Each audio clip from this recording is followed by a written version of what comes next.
بسم الله الرحمن الرحيم والذين هم لفروجهم حافظون إلا على أزواجهم أو ما ملكت أيمانهم فإنهم غير ملومين। আমরা এই আয়াতের অর্থ ব্যাখ্যা এবং আগে এবং পরের সাথে এই আয়াতের কি সম্পর্ক এবং আল্লাহ তাআলা এই সূরাতুল মুমিনের প্রথম কয়েকটি আয়াতে মুমিনদের যে সিফাত বলেছেন, এই সিফাতগুলোর ভিতরে এটা যে একটা গুরুত্বপূর্ণ একটি সিফাত, এই বিষয়টি নিয়ে আমরা আলোচনা করব। আল্লাহ তাআলা প্রথমে যে সিফাতগুলো বলেছেন, قد أفلح المؤمنون, যারা মুমিন তারা সফলকাম। তো সফল হওয়ার জন্য প্রথম শর্ত হলো ঈমান আনা লাগবে। দ্বিতীয়, যারা নামাজি বিনয়ী। তৃতীয় বলা আছে যারা অনর্থক কাজ থেকে বিরত থাকে। চতুর্থ, যারা যাকাত আদায় করে। যাকাতের এখানে দুটি অর্থ, সম্পদের যাকাত আদায় করে, পাশাপাশি এই অর্থ রয়েছে যারা নিজের নফসকে পবিত্র রাখে। আয়াতটি যেহেতু মক্কি আয়াত আর যাকাত ফরজ হয়েছে মদিনায়, এই জন্য অনেক উলামায়ে কেরাম বলেছেন যে ওয়াল্লাযীনা হুম লিযাকাতি ফাঈলুন, এখানে নফস পবিত্র রাখা উদ্দেশ্য।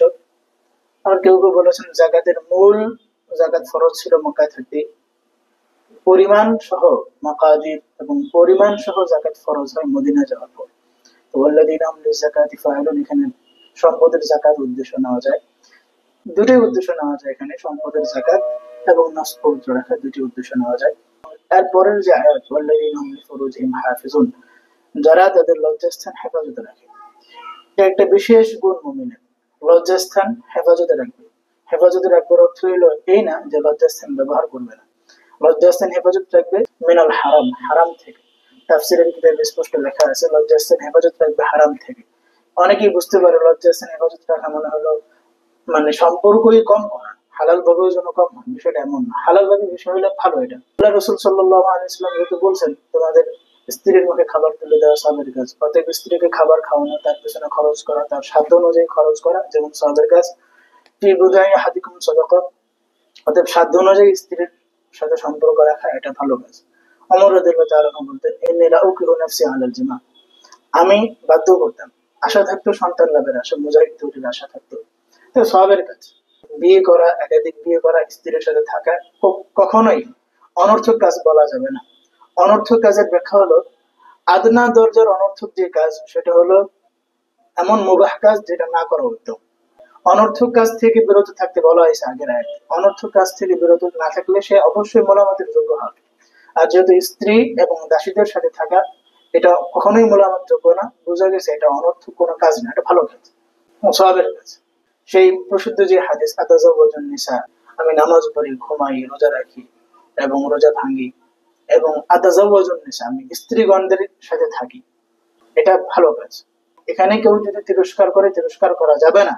আল্লাহ তাআলা স্পষ্ট বলে দিয়েছেন কখনোই তিরস্কার করা যাবে না। অবশ্যই আল্লাহ তাআলা জানতেন এই আমলটা এমন হবে, এই আমলটা নিয়ে মানুষ তিরস্কার করবে। আল্লাহ তাআলা স্পষ্ট করে বলেই দিয়েছেন।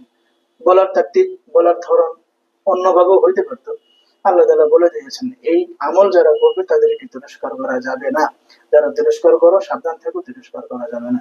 অন্যায় যে কাজ সেটা হলো ফামানিত্তাগা ওয়ারাআ যালিকা ফাউলাইকা হুমুল আদুন, এই স্ত্রী এবং দাসী ছাড়া অন্য কোনো ভাবে, অন্য কোনো রাস্তায় যদি এই প্রয়োজন পুরা করা হয় সে হবে সীমা লঙ্ঘনকারী। সেটা হালাল বিয়ে ছাড়া জেনা হোক, হালাল বিয়ে ছাড়া সম্পর্ক হোক, জেনা, লাওয়াতুত হোক, কোন প্রাণীর সাথে সম্পর্ক হোক, পতিতার মাধ্যমে হোক, কাজের মেয়ে হোক, এতিমা মেয়ে হোক, যে কোনো মেয়ের সাথে হারাম ভাবে সম্পর্ক করা এটা হলো অন্যায়। যদি দাসীর প্রচলনও থাকতো, অন্যের দেশে যার দেশে সে ব্যবহার করবে, অন্যের দেশে আরেকজন ব্যবহার করার অনুমতি নেই।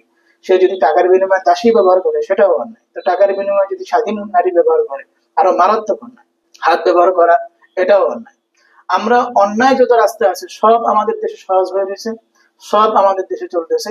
হালাল যে পন্থা এবং যেখানে সওয়াবের বিষয় রয়েছে ওটা আমরা বন্ধ করে দিয়েছি, ওটাকে আমরা তিরস্কারের বিষয় বানিয়ে নিয়েছি। অথচ আল্লাহ তাআলা বলতেছেন ফাইন্নাহুম গায়রু মালুমিন, তিরস্কার করা যাবে না। আমরা স্পষ্টই আয়াতের কতটুকু মুখালাফাত করতেছি, আল্লাহ আমাদের রক্ষা করুন। যেটা ছিল হালাল কাজ, যেটা ছিল সওয়াবের কাজ, যেটা ছিল উৎসাহের কাজ, সেটা আমাদের নিকট তিরস্কারের বিষয় হয়ে দাঁড়িয়েছে।